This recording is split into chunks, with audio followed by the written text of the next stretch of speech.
台風は慣れているという島の住人も、今回ばかりは。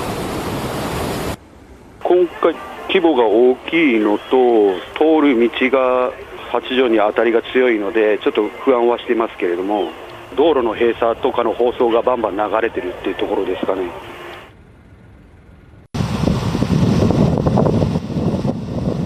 強風域に入っている八丈島。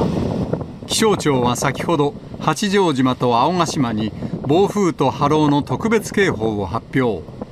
命を守る行動が呼びかけられています。弱まってほしいのと、うまく害がないような感じで行ってほしいなとは思いますけれども。くっきりと見える台風の目が、勢力の強さを物語る台風22号。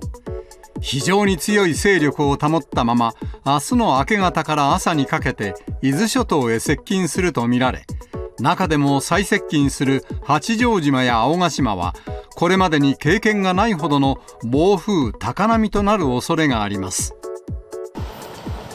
予想されている最大瞬間風速は70メートル。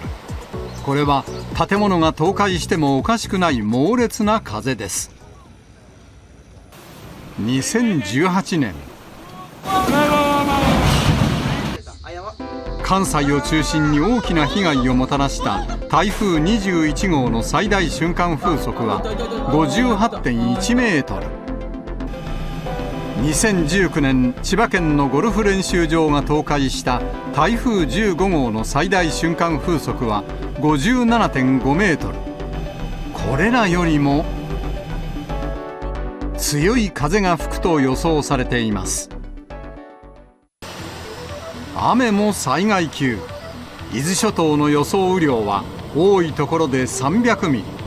さらに明日の未明から昼前にかけて線状降水帯の発生も予想されていて、大雨災害の危険度が急激に高まる恐れがあります。台風22号のピークは明日の見込みですが、日本の南の海上では台風23号が発生。